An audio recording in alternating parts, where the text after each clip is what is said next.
Coming to you from sunny California and the Great White North. Get ready. We are breaking down the obstacles on the Armchair Ninja Podcast. Hello, everyone, and welcome back to the Armchair Ninja Podcast. It is Saturday, November 17th, 2018. My name is Rich, and joining me once again this week is Bijan. How are you making out? I am feeling fantastic, bro. What a beautiful, amazing week this has been. What's made it so beautiful and amazing this week? Dude, just back into the gym, working out, and more importantly, I'm finally doing like some ANW training. Like, I've been having all these other different things going on this past year. Now I can fully, go into rock climbing and obstacle training and things like that, I know it's a touchy subject for you, bro. That's mean. Talking about rock climbing, but just saying, it's nice going full on into the focus of ANW. Yeah. It's not been so beautiful here this week. We actually just had a snowstorm and canceled school today. So, yeah. So a little bit different life. I'm literally looking out my window. Beautiful, sunny, grass is growing. Yeah, it's been a weird week. Weird couple of weeks. So this week we're going to be covering Ultimate Beastmaster Season 3, Episode 6 and 7, and American Ninja Warrior Junior, Episode 5. But we're going to try to brush over those as fast as we can because we want to go into a little more depth on what happened last week. We've gotten some great feedback from people reaching out and everything, so we want to provide some more details. We'll cover the episodes first. For those of you who want to stick around for some more personal stories, we'll have those for you as well. Sit around, guys. We got a lot covering this week. Yeah, for sure. So let's get into it because we do have a lot to cover here. Want to start with Ultimate Beastmaster? Let's get that out of the way. I say we do ANW Junior, man. I have to imagine, let's do a hierarchy of what people want. It's true. ANW Junior is kind of kicking Ultimate Beastmaster's butt this season. I mean, the quality is there on both, but yeah, overall, ANW Junior is really bringing in some high-end competition, some great stories, and most importantly, the format and pacing is just 100% there. So yeah, it's not as much as a knock on Ultimate Beastmaster, which does have some flaws, but ANW Junior, in my opinion, has been just knocking it out of the park in terms of quality. Yeah, because of the two shows, I look more forward to watching ANW Junior than I am Ultimate Beastmaster when we cover these. That's rough, man. I mean, I still, everybody knows I have a real soft spot for Ultimate Beastmaster. I love that show. I would put them even keeled for me in terms of enjoyment. I love them both. Yeah, still liking Ultimate Beastmaster. Wasn't crazy about this week. So let's start with ANW Junior. Good idea. One of the first ones in the 9 to 10 range here. We'll do the whole age bracket. In the 9 to 10 range, the standout were Peyton Myler from Ninja Kids TV. 800 million views on YouTube. Oh my God. Yeah, what? How have I been sleeping on this? That's almost 1 billion views. Wow. That, first of all, props to the entire family. That is an amazing, amazing accomplishment. And second of all, good on this entire family really embracing the sport and really finding something where they can all enjoy it together, It's almost like a bonding experience for the entire family. What an amazing feat. And I hope to see almost pretty much all these children in either ANW Junior or ANW proper. I mean, I think we have a family that can really do some major things in the future. Yeah. I've seen some of their videos over time. I think it was some Power Rangers or other videos that kind of took off. It wasn't so much strictly ninja stuff, so maybe that's why you missed them. Mm-hmm. So she was really good. She ended up taking the whole thing, right? Yeah, she won the whole age bracket. Standouts besides that were the Worm Ninja, a cute little kid doing the worm as his thing. I don't know. I just thought that was cute. He's also really smart and everything. I really like the fact that all these kids have different personalities, really bring in some interesting stories, and they're all so likable. You just don't want anybody to fail. But overall, Peyton, she was so much of a standout. She was so impressive by the way that she did everything. And the key to me is that she was incredibly technical. And I'm going to be bringing this up a lot because I think all three winners in this episode were incredibly technical with their precision in tackling these obstacles. And the way that she did it compared to her peers, every single obstacle she did it with not only heart, but she really found a way to technically get through them without struggling too much. Yeah, there were some close races, though. There were some really close ones in the 9 to 10 range, right down to the wire at the wall with Luke Sarian, the son of Clint Sarian, the Smiling Ninja. Alyssa really only lost her race with her because she lost time drying her feet. It was just a really great race overall. Like, every matchup was good. I had no complaints in this range. And 13 to 14, 11-12 is the only one that was really a blowout. I mean, what can you say? That was really impressive. Yeah, in the 11-12 range, Carter Lamb was just unstoppable. He was just ran right over the competition. There were some really cute stories and everything else in there. Jimmy Choi's daughter was there, Karina. They had like the closest buzzer beater we've ever had, 8/100ths of a second between her and Sammy Bainbridge. So lots of great races. Thoroughly enjoyed that age bracket as well. But really, in the end, it was pretty clear who was going to be winning it. Yeah, Carter Lamb must train ANW because the way he did these obstacles, no fear, and he knew exactly how to tackle each one. What did you think of Demaya Smith, the powerhouse princess? She was pretty awesome. Dude, I mean, it's rare where I see a 12-year-old that can absolutely destroy me in anything I do at the gym. Like, she was amazing.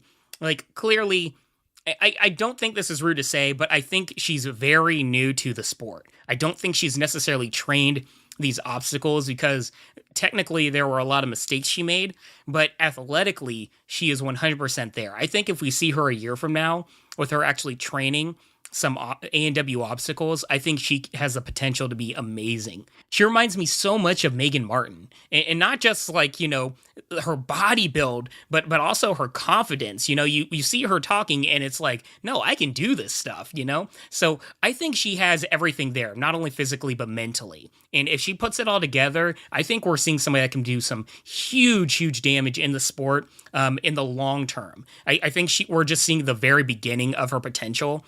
And man, that girl's impressive, man. Just all around her life. What they say, like, she has over 20 like weightlifting like world records or something like that, like something crazy, something foolish. I can't remember her records, but I know she's been powerlifting since the age of 8. Nope. That is insane, bro. Like, I didn't even know you're allowed to do that. Like, I know. I was thinking the same thing. And then they showed her mom as like, oh yeah, I guess that would make sense. Yeah. Let's be real. We saw her mom and it's like, I know exactly where she got this idea from. Yeah. In the 13-14 age bracket, we had 2 absolute beasts, and it's a shame that Jonah Brown had to go home early because he was fantastic, but Nate Pardo was just untouchable. They both had the potential to go all the way. And like, I can definitely see them in the absolute finals, like the final 2 standing, you know, in their age bracket.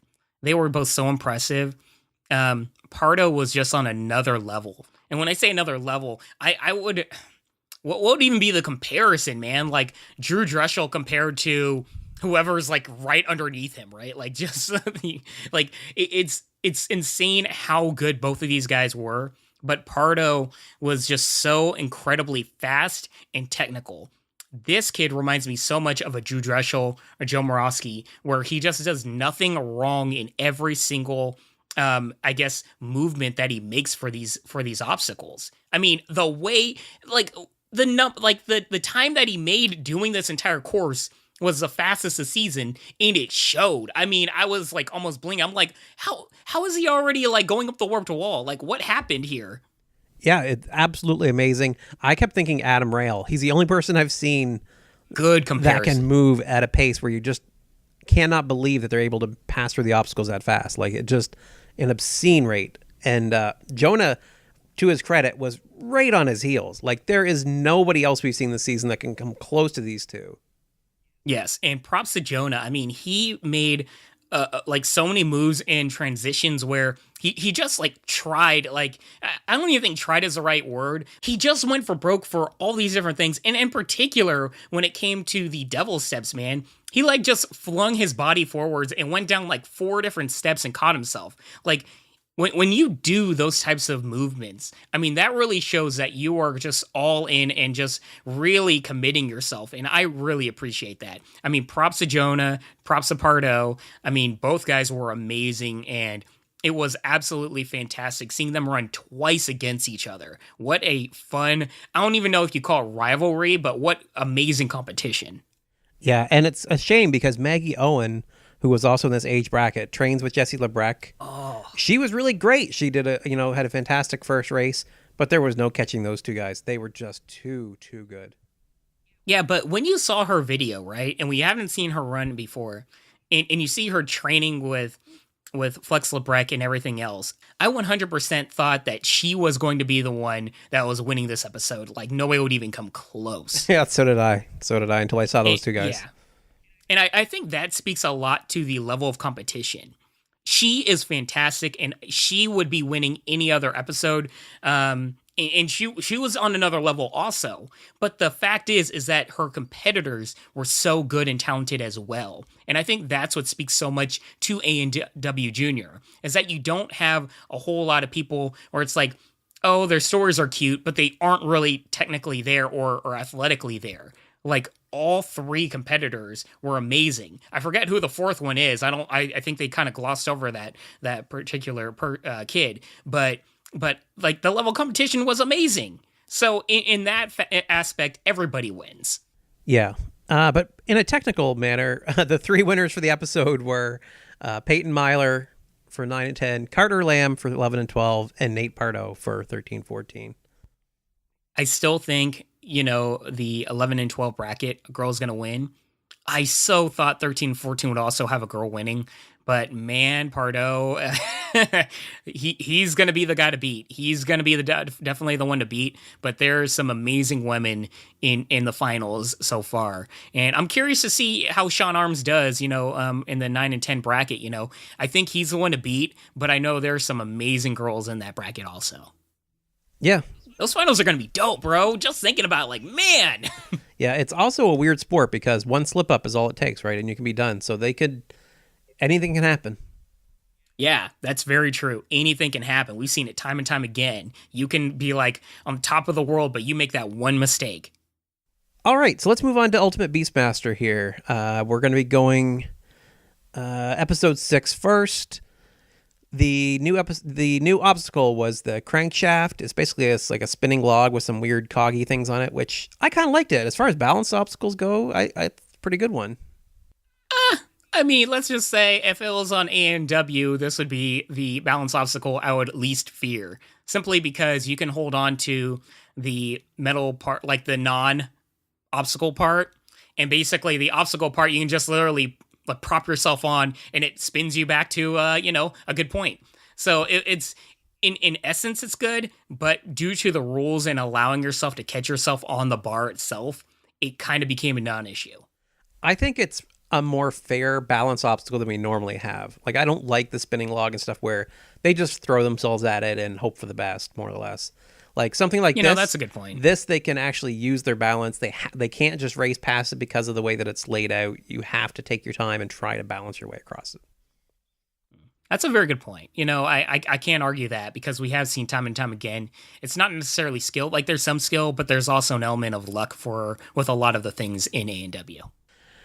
So the competitors this episode, who stood out to you? I guess Hector Martinez would be the obvious one. Yeah, Hector Martinez all the way. That dude was amazing. And dude, his story, the fact that he's like such a small guy, but like that never became a detriment to him. And the fact that he was always just so upbeat. Like, I really like this guy. And not to mention, at this point in the competition and the show, I was rooting for the countries that didn't have anybody in the finals. So I really wanted this guy to make it just for Team Mexico. And this guy was brilliant. Very, very impressive. Yeah, he was really good and really compelling. He had hearing loss in one ear, which threw off his balance as he was training and growing up. So, it was really, he had a great story and did really well. And just like you, I was rooting for those countries that I wanted to be in the finals as well. South Korea being on top of that list. For me, Team Italy, man. Like, the love of my life. I forget his name. Was it Francesco? Yeah. Francesco. Just, I love him so much. Like, Team South Korea, like the hosts, they have a special place in my heart, but after 3 seasons, it is cemented. Francesco, you are the one I will marry. You are the one I love. And I'm sure there are a lot of families right now that don't listen to us that are questioning a lot of things about me. But but just saying, the Team Italy host, like Francesco, he makes the show. He is the heart and soul of the show. And a lot of the hosts, they all have their elements. But the fact is that he brings so much personality to a major element that makes Ultimate Beastmaster stand out from all the other shows, which are the hosts. And his rivalries, and the fact that, they try to curse all the other teams, and they cheer when other teams lose and everything. I mean, yeah, some people can say it's mean-spirited, but it's never actually mean-spirited. It's just all in fun, and I love that about them. So, in all fairness in the world, I really wanted a Team Italy competitor to move on to the finals, just because, I get more of him. Cool. I felt really bad for Brazil, because they're having such a rough time with that stupid gearhead. All the Brazil competitors are struggling on it. What's going on with that, man? I don't know. It was so bad and so noteworthy that the host from Brazil, Rafina, ran the course. I forgot about that. Which was really funny. It was really good. He ended up not quite being able to do it, but he really didn't do any worse than the competitors have been doing. No, man, he didn't do as bad as, I don't know. He really made it fun. I loved everything about it, his outfit and everything. And I don't know. I mean, it's not fair to say, because I'll tell you, after being on American Ninja Warrior, it's different actually being on the obstacle than seeing it on TV. But I'm really not impressed with Gearhead. I know we've seen so many people fail at that, but I think it's more of a technical thing. Because every time we see people fail, they're just doing the damn obstacle wrong. And it's not that hard to figure out. Time it correctly. When you're swinging forward, that's when you jump.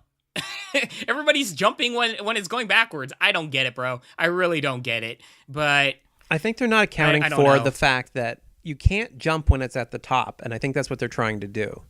Right? Yeah, that's a bad idea. Yeah, so when it gets to the top and then you jump, it's starting to move back. By the time your legs move, it's on its backswing. Yeah, because when you're on this obstacle, you're crouched. So you have to physically get up and then a leap.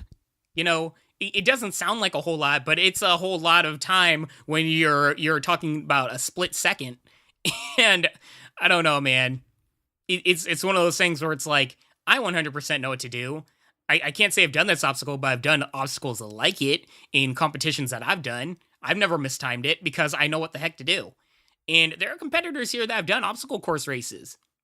I don't get it. But I don't know. Team Brazil, that's very unfortunate, because a lot of these competitors had a lot more to show. Yeah, the only other notable competitor that I can think of is Imogen Horrocks from Britain, 18-year-old climber. She didn't even grab the chain in level 1, but her time was fast enough to move on to level 2. This girl was psyching herself out at every movement of the episode, yeah. Man. It's like she was 100% her worst enemy. I can't really fault her, because the obstacle that she fell on, the chain part, that's really mentally tough, man. I mean, you are high up, you are outstretched in a weird angle, and your target is literally just a metal chain to catch yourself on. I can't fault anybody failing at that obstacle, but it was clear it was more like her worst enemy was her own brain at that point. Yeah. And in level 2, we get to see, which I think might be the first disqualification I've seen on Ultimate Beastmaster, because she hit the pad instead of the trampoline at the beginning jump. Yeah, once again, she was too much in her own head, man. Yeah. Other than that, some noteworthy things is apparently letting that bar drop on tail whip and holding onto it like we freaked out about a couple weeks back is actually a strategy to hit the point thruster and continue on with the end of the tail whip. Yeah, it wasn't as impressively cool as what we saw it before, Right. I gotta say, But I gotta say, it was smarter the way that we saw it this episode. And yeah, that's 100% the way to do it. And props to, I forget who did it. Like, Rich, tell me. I know it was the, Team Mexico guy, but there was another competitor that hit that point thruster, right? Yeah, Marty Bartow from USA also did it. Gotcha. Yeah, Marty, it was the right way to do it, and props to both guys for completing not only that, but stage 2. Because one thing I heard this entire episode was, he doesn't need to go any further. He's just doing this to prove it, which instantly, if you want me to hit a skip button, that's the way to do it. But I'm not going to harp on that anymore. Y'all know I hate the formatting of this. But I really, really enjoyed the fact that I did get to see some competitors, go for broke. Even if it drains them out and wears them out, like, even if they don't need to, I enjoyed that aspect. Yep, it's somewhat interesting. It's just nice when there's stakes involved, right? It's just the fact that they're doing it for fun takes a little bit away from it. Takes a lot away from it. So level 3 comes along, and, if the points carried over, it might have made been a big help here for Marty Bartow from USA, because he made it to the Viper climb, but he was a little slower than Mark Greenham from Australia, who almost beat the Viper climb. So Mark Greenham from Australia moves on, along with Hector Martinez. He was able to hit the point thruster that the other people missed. He did more than that, bro. Oh, yeah. I'm reading my notes here. When are you going to get to the point? Yeah, go ahead. You finish off the point here. What happened next?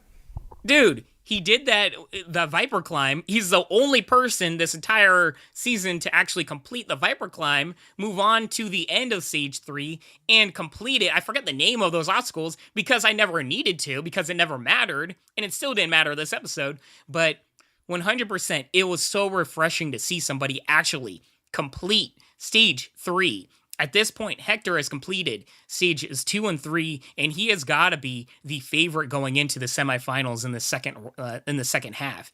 And I just am so happy to see somebody like really test themselves. I know everybody's tested themselves, but maybe that's the wrong word. But just show that he's really, really impressive. Also, he never looked tired going on this. Everybody that has completed the Viper climb, or at least gone to that halfway point, they're really fatigued. This guy never even looked even tired. So I'm really impressed with everything I've seen from Hector. And yeah, I don't know, man. It was good. But one problem that I had with both of these episodes is I feel like the level of competitors and competition was a little bit lacking compared to previous episodes in Ultimate Beastmaster. So other than Hector, I don't think anybody else we're going to be talking about that's making it to the finals really have that much of a chance in the finals. Yep, totally agree. Hector's the guy to watch at this point for sure. In these second semifinals that are coming up next week. But first, episode 7. Womp. This was a... Man, if there's an episode to skip, y'all, this is it. This is the one. The deadbolts are back, but they seem to make them harder. I'll give them that at least. It looked tricky. Definitely made it harder. I mean, that looked pretty crazy. Yeah, the transition from the third to the fourth one, I think it was offset and kind of at a weird angle. And we didn't get actually anybody completing level 1. Yeah, it's, in both these episodes, stage 1 almost, in my opinion, had the hardest of obstacles. Because, in stage 1 in the previous episode, we kind of gloss over it, but they had these balance pad things that everybody was sliding off of, And on this episode, these bolts, I really actually enjoyed watching a really hard obstacle in them, but it might have been a little too tough. I don't know, man, because I don't want to see nerfed obstacles. So maybe it was just, once again, the level of competitor. I wasn't really impressed by anybody competing this episode, so it might have just been that. Yeah, the only one that really stood out to me, and I changed my mind afterwards, is I thought, this Roberto Del Pozzo guy from Italy, the parkour guy, the Puma. He was cool. He had a great story. He looked pretty good on level 1. I was pretty high up on him. I thought, okay, let's see how he does. But, man, just little things later on, I don't really have anybody to mention outside of that in level 1 before we move on here. Is there anybody else that you want to bring up? Yeah, Francesco, because he was the key to this episode.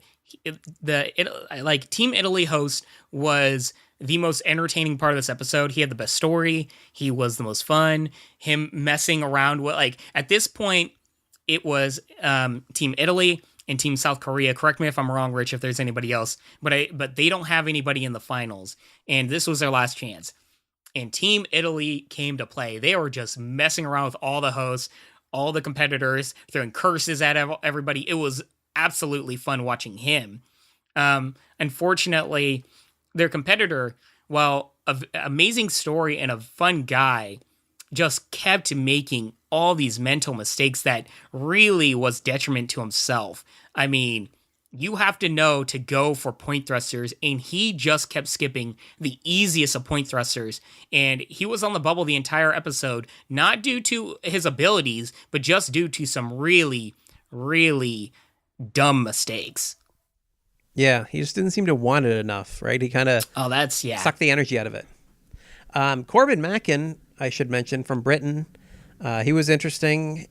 The Help for Heroes charity that he got involved with after his brother and best friend were killed in Afghanistan. So his story was pretty compelling, and he was really strong. He ended up actually winning the episode.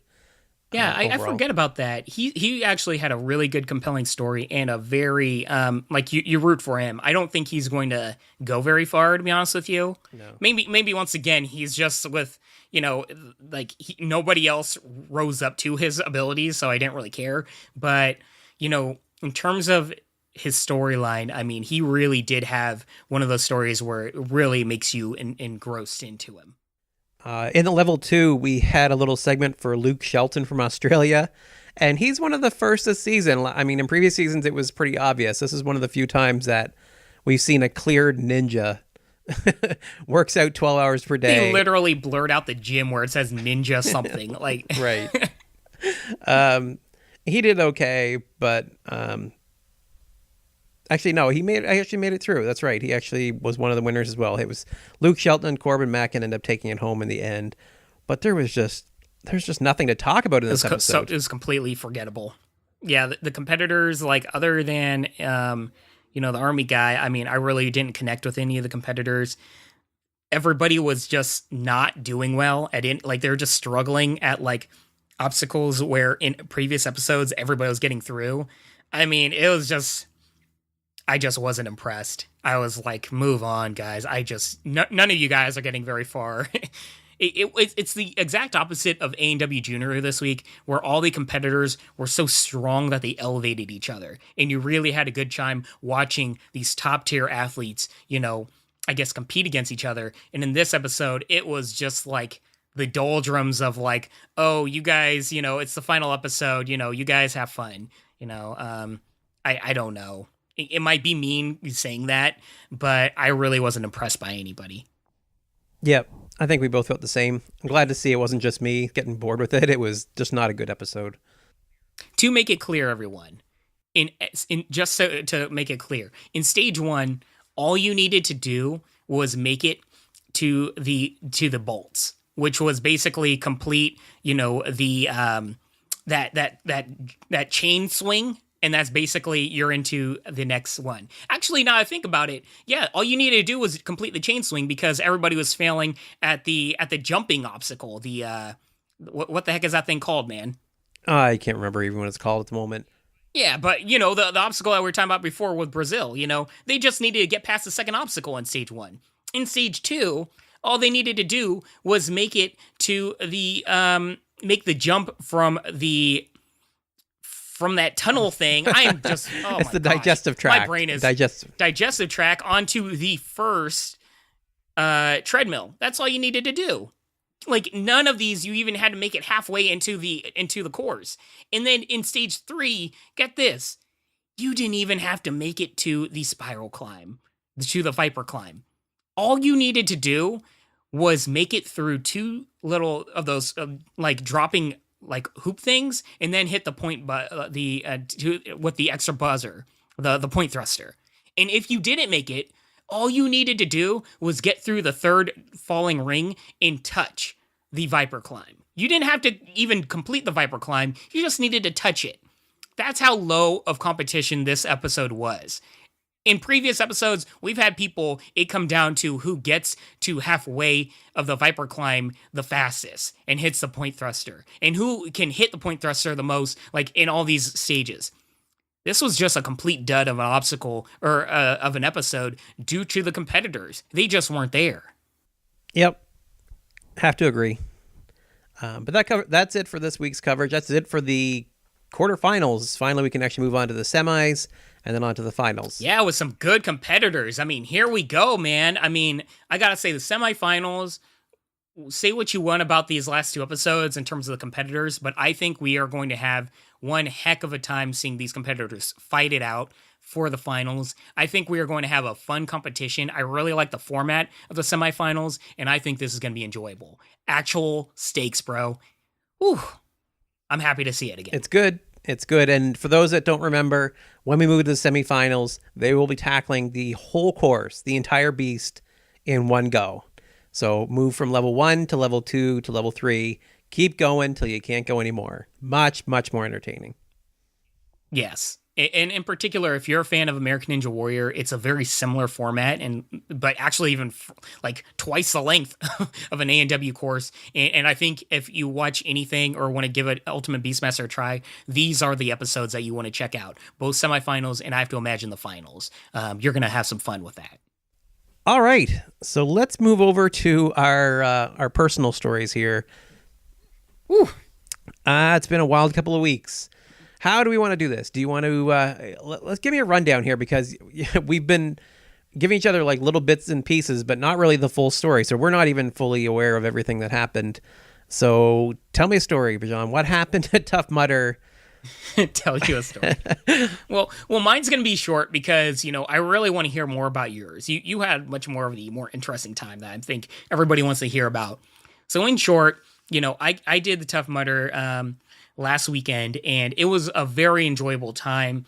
I loved Tough Mudder. I'm a 5-time Legionnaire now. I had so much fun, working with everybody. And in Tough Mudder style, it's not timed. You actually want to work with everybody. Tough Mudder has, I think, one of the lowest completion rates in all obstacle course races. Something like 1/3 of the people actually don't finish, just because it's so mentally tough and physically tough on you. So, Legionnaires in particular stay at every obstacle and really help everyone out. And it's such an enjoyable experience. That said, there was one, and by the way, I completed the course and I did every single obstacle, which is a huge accomplishment for me because I can't swim. And there are some obstacles where you are over a large pit of water. And this time, I threw those fears out the window. I definitely made sure the lifeguards on the side were aware of where I was, being like, if I drop into this water, you come get me, bro. But wow. I never did. And every obstacle that was over water, I made sure I was holding on for my dear life. I wasn't about to fall. I wasn't about to do a crayon, transition. So that said, there was one obstacle in particular that really was my biggest fear going into this course. And that was something called the cage crawl. For everybody that doesn't know, I have almost drowned in my lifetime. I came very close. It came to the point where I was splashing and everything, and I actually took in water, and it came to the point where I blacked out. And I wake up, and the lifeguard literally saved me, So I have an immense fear of drowning. Wow, okay.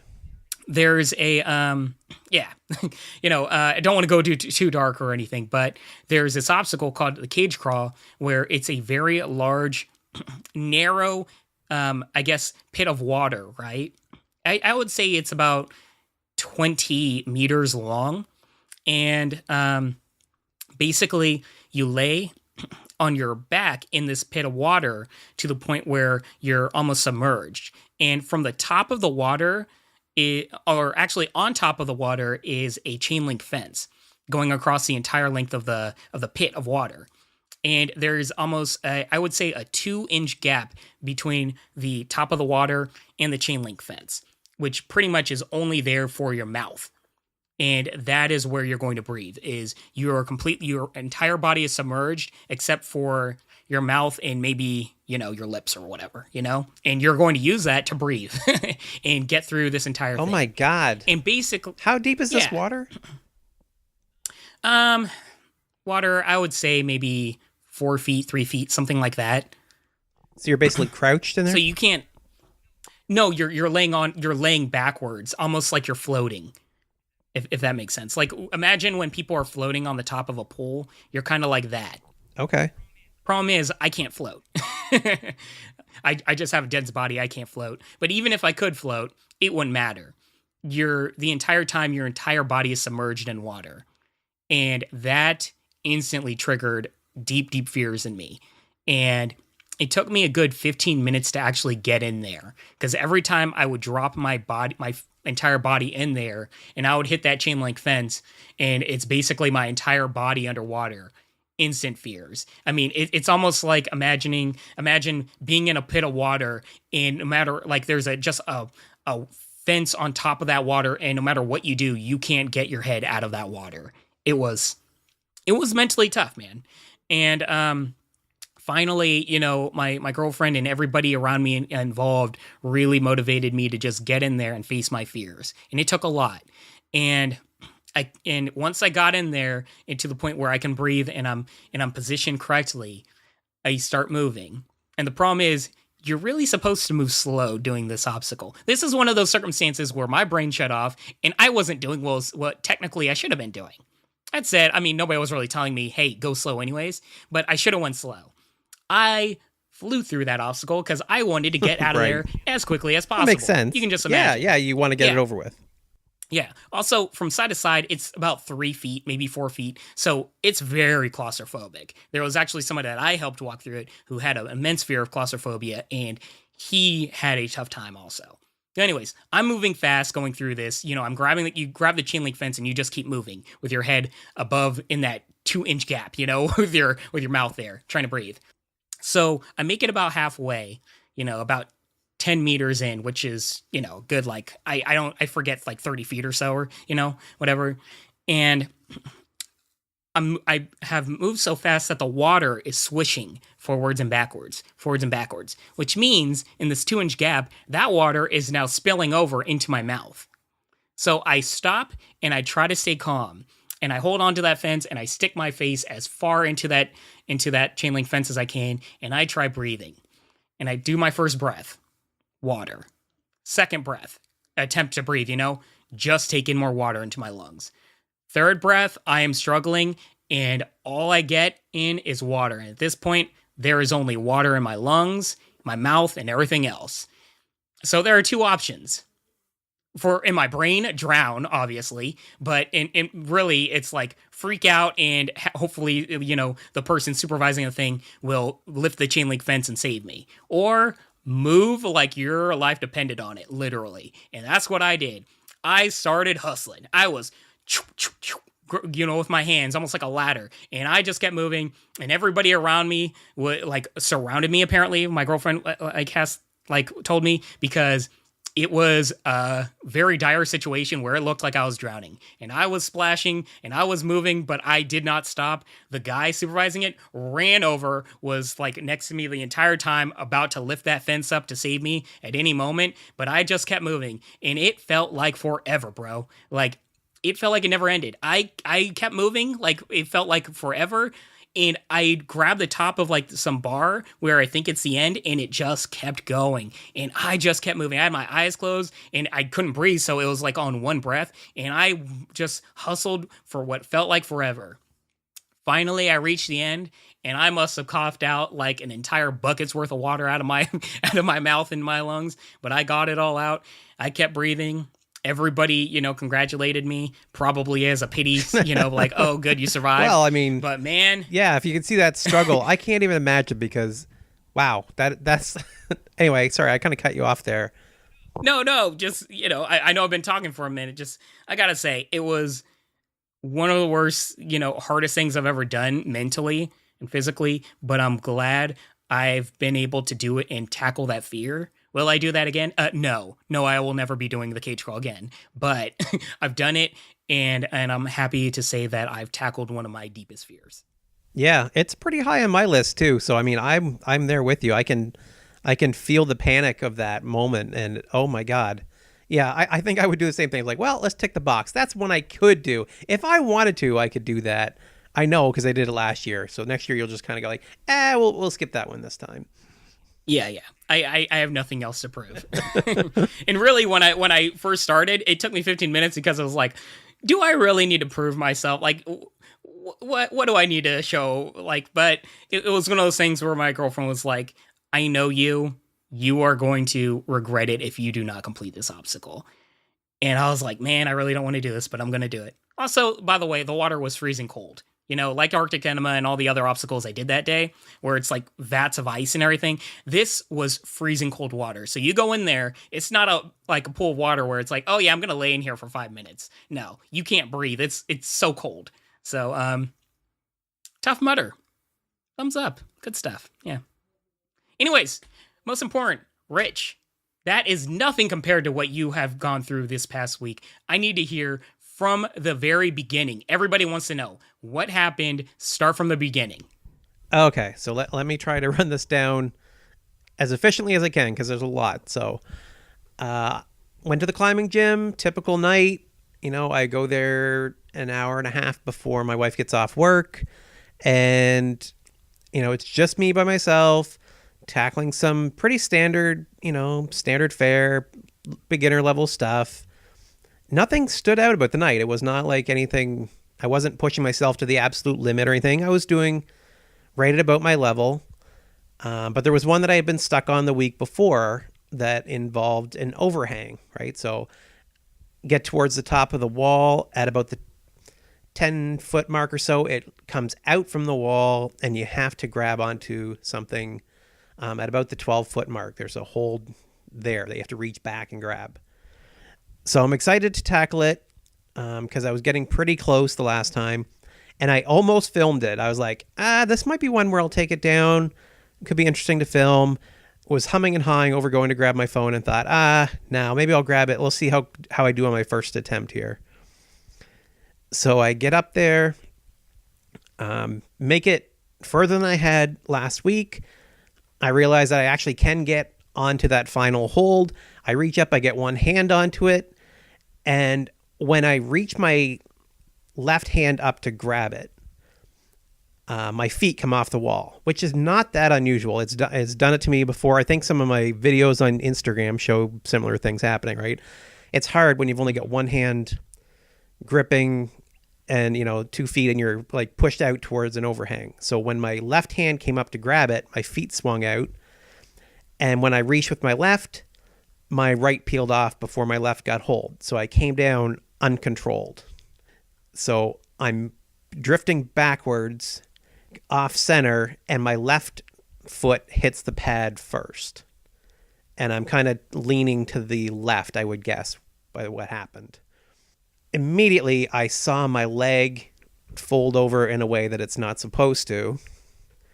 And I hit the mat hard and felt a shooting pain. Not as bad as you would think, because shock is a wonderful thing. But I knew something was definitely wrong, that I had just broken something. But I didn't want to look. I didn't want to see whatever had just happened because I knew it was going to be bad. So I yelled out. I just yelled help. And the person working there and some other climbers ran over. Because I was on that side of the gym by myself, nobody even saw it happen. They just came running over. And they saw the blood and they saw my leg bent in a weird way. My foot was sideways. It was not good. And the bone, I broke both bones in my lower leg and they were sticking out through my shin. Oh boy, that's rough. Just to clarify, or just to illustrate for everybody, the extent that you fell, 12 feet, that's got to be almost a story and a half. Think of the top of a house, and that's going to be around 8 to 9 feet. This is above that, and you're falling that distance. And there are pads at these climbing gyms, but the pads are actually fairly, I wouldn't say hard, but they're not super soft either. This isn't going to save you all that much. And, if you land in that way, in 1 foot, all of your Rich's weight is going to be going completely into that one leg. Yeah. That's why typically, if you've seen my videos, when I fall, I hit with both feet and immediately roll backwards onto my back. Most of the brunt of my weight goes onto my back and upper body because that can take it, right? Yeah, my leg did not take it so well. So at that point, they went and grabbed the phone, called an ambulance. I asked for somebody to grab my cell phone. I messaged my wife at work and called my mother to come over there as quickly as possible, and just laid there waiting for an ambulance. And it's so funny because I've never injured myself like this before, nothing even remotely close in my entire life. So for those of you that are listening, I've had a lot of people say to me like, oh, I've never broken bone before. And I said, yeah, me neither. At 42, this is my first broken bone, and it's a doozy. Mentally, like, while you're waiting there, and more importantly, like, you can see, I don't know if you saw your bones sticking out of your shin or whatever, but like, what was going on? I know there was shock, so I don't know how much pain you were in, but just the mental aspect. Like, do you, like, if you can put yourself back in there, like, what was going on in your mind at that point? I was embarrassed, strangely enough. Like, it's such a weird moment as I'm laying there and I'm just going over all the times over the last few months that I've reassured everyone in my life, because I've had to over and over again. I don't have there's no climbers in my life. There's very few athletes even, I would say. So most people thought it was a crazy thing to be doing, climbing without ropes. And I kept reassuring them, no, it's fine. It's safe. I swear it's safe. It's okay. They have pads. So I just pictured a whole lot of I told you so's, and I felt foolish. Like I did this with my hobby. It just seemed silly and stupid and dangerous suddenly. I don't know. And people were coming up, obviously very concerned about me, and they're going, are you okay? Like, how are you doing? And I just kept saying, I mean, I've been better. I mean, my humor was fine. I wasn't in that much pain. I just laying there just thinking, and I wouldn't look at my leg. I didn't want to see it. So, because I figured it might panic me or make me freak out. So I thought I just won't look. Here's where things start getting interesting. So the paramedics arrive and they've got meds with them.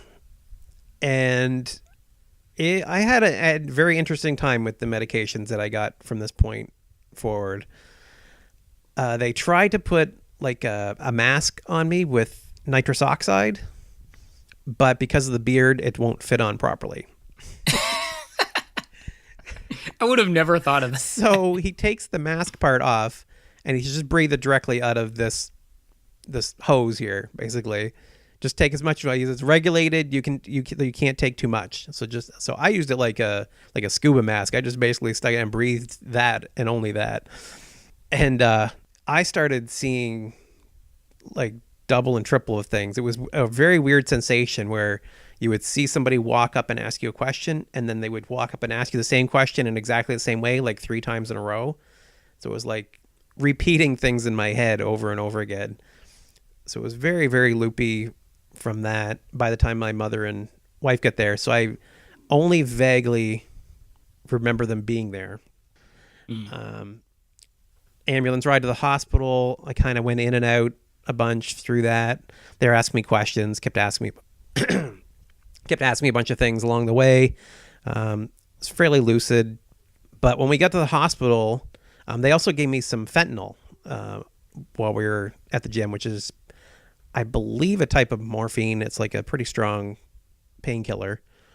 But when we got to the hospital, they gave me something called ketamine.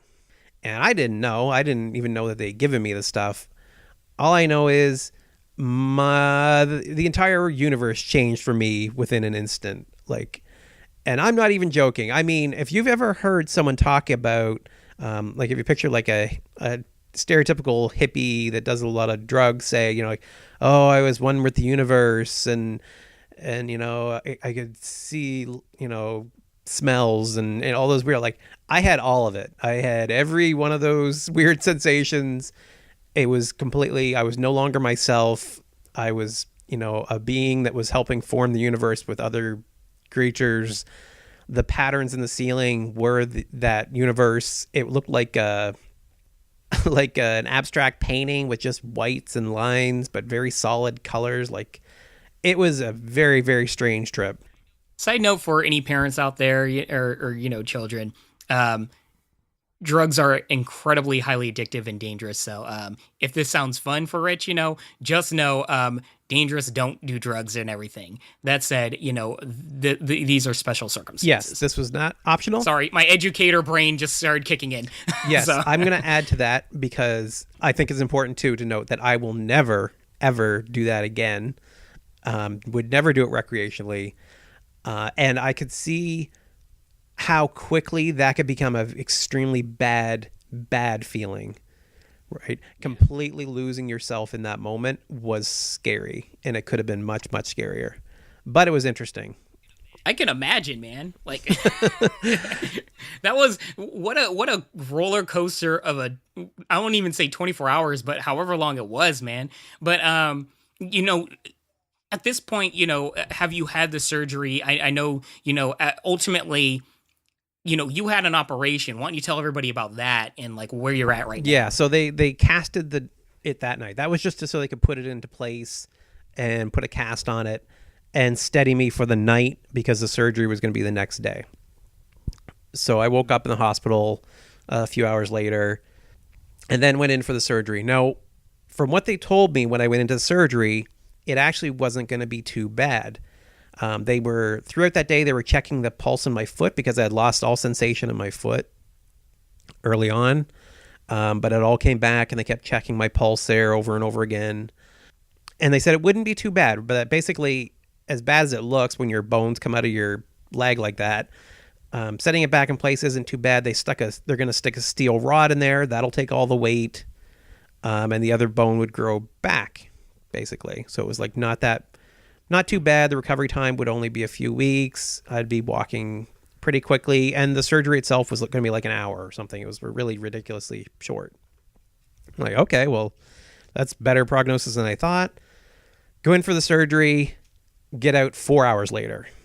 Because when they went in, apparently they discovered that not only were the two bones broken, the tibial plateau, my knee basically, was also cracked. And that is much, much worse. A longer recovery time, a much longer, more complex surgery. So now I have plates in my knee and screws and all that rigmarole as well.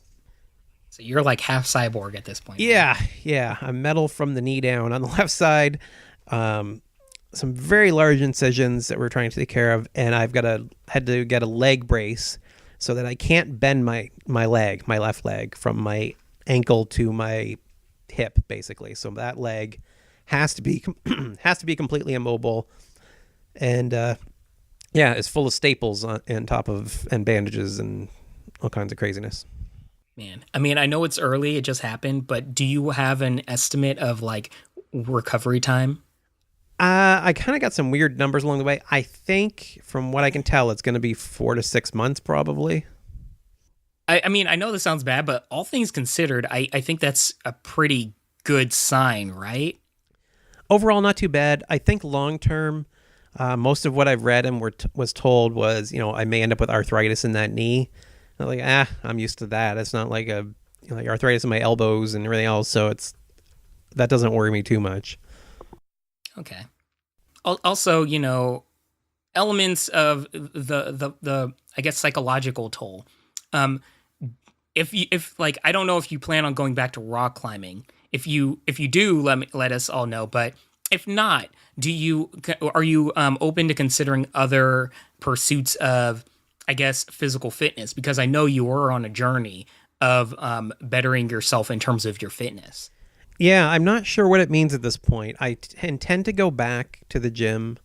There are some routes with an auto belay system, and there are some routes that are closer to the floor. I think that's probably where I'll stay for now, because I'd hate to give it up completely. I was enjoying it a lot, so I don't know what it means in the long term. I really think My mother very well might have my head if I decided to start doing it full on again. So I can imagine. there is that to consider as well, because she was not very happy about the whole thing. Hey, my dad refuses to like even acknowledge right before I do any obstacle course races because he's always terrified. I think it's just a parent thing. For you, or for everybody that doesn't know, belay means, when you see the rock climbing and people are connected to those ropes, basically if you fall, they will catch you and you'll be safe. So that definitely could be a route that I would suggest going. At the very least, you'll have that mental element of feeling a little bit safer about it, right, Rich? Yeah. That way, there is no distance to fall as long as the belay system is good, which, knock on wood, there's no reason to think it wouldn't be. So I think that would be a way to keep up with the sport. And I enjoy the ones closer to the floor, and maybe I'll just have to stick to those. It'll limit what I can do. But I mean, safety's kind of been a big concern of mine the whole time. So it kind of sucks that this ended up happening in the end, but what are you going to do? I don't blame the gym. I called them up to let them know how I was doing. They were very apologetic. The lady I talked to was very sweet. She was the one that's been helping me a lot, and she sounded very upset that this had happened to me when I was making some good progress. But yeah, everybody's been super supportive. Good on them. Okay.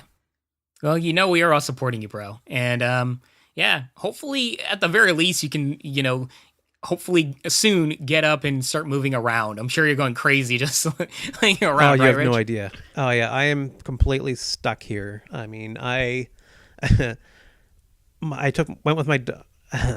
and set up the waffle maker and stuff for my daughter earlier in the kitchen, and it took every bit of energy I had to do that simple task. That's like the most thing I've done, and that was a few minutes because all the weight is being pressed down on to one leg. And it's kind of awkward to hold the other leg at this weird angle, so everything starts to hurt pretty quickly. So, yeah, between the living room and the bathroom and the very limited engagement with the kitchen, it's a pretty lame life right now. Yeah, I can imagine. There's everyday struggles. Those are exponentially real right now for you. But, let's not get too much into that. Yeah. I do want to finish one note we actually didn't cover in our ANW Junior. We forgot to mention we had an email in that I really, really enjoyed, and I know, Sean, you did too. Mm-hmm. From Jennifer Forsha. Wanted to write into us about ANW Junior's mentors and some behind-the-scenes insider info. I thought it was really interesting. So the quick summary, it's quite a large email. I'm not going to read the whole thing, but Jennifer let us know that the mentors were a huge help to the kids. And one thing we hadn't really talked about or considered as much is the mental toll on these kids of this whole process, right? They're on a ninja course, their favorite show. They are doing it. They have Matt and Akbar up there, calling the shots for them. They've got to compete against another kid in front of this crowd. They got cameras and lights and all these things going on. But they've got this mentor, this person that they look up to from ANW who comes over and says, hey guys, just have fun, do your best. All these little moments where they're spending, 5-10 minutes waiting for them to set up and to go. It's keeping them from getting in their head too much and getting too nervous. And I guess they were a huge help to them. Yeah, that's good to hear. I mean, it's definitely, I can speak a little bit to this as being on, American Ninja Warrior proper. And the fact that mentally, it's extremely stressful and terrifying being up there. And everything you said, Rich, in terms of like everyone, it feels kind of like the world is watching you. And I'm a 30-year-old man. These kids, some of them are 9 years old. That's huge. I can't imagine me being a child and going through what these children have gone through in terms of like just stepping up to that level, having the weight of the world on them, and they excelling. Like, how often have we seen, like, in any of these episodes, a child fail at, like, on both runs? We don't see that really. These kids really step their game up, in particular this past episode, but in all of the episodes, right, Rich? So that's a very good point. And the fact that these mentors are there to make them feel at ease, to say, you're going to get through this. It's okay. Do your best. Like these moments that we might, take for granted as viewers, they do probably mean a whole lot to psychologically to these children. Yeah, you've got to think it does, because I haven't been on the show like that, but at that age, I mean, just getting up in front of your classmates is nerve-wracking, right? You've got to go for a spelling bee. Can you imagine getting up in front of all these cameras and people and competing at your favorite show that's going to be aired for everyone to see? Like, I can't imagine the pressure they're under. So, like you said, props to the kids for holding it together through all this, and good on the mentors, and we will stop picking on the mentoring from this point forward. Speak for yourself. I still hate the way the show, like the producers or whatever it is, they're presented. I think they're so forced in terms of, hey kids, do great, give it your all. I mean, that's different in terms of like the presentation of how they are. But I very much respect and I really enjoy when they're on the sidelines, cheering them on, and giving these I like these segments of the ninjas showing how to get through some of these obstacles, because there are kids training these things. So I really like those elements. I could. It's a misnomer to say that that I'm not going to criticize. This very forced segment, but everything behind the scenes in terms of like everything they do for these kids, I do think is incredibly powerful, and I'm really happy that they are there for the children. All right, so that is it for this week. Thank you so much for listening, everybody.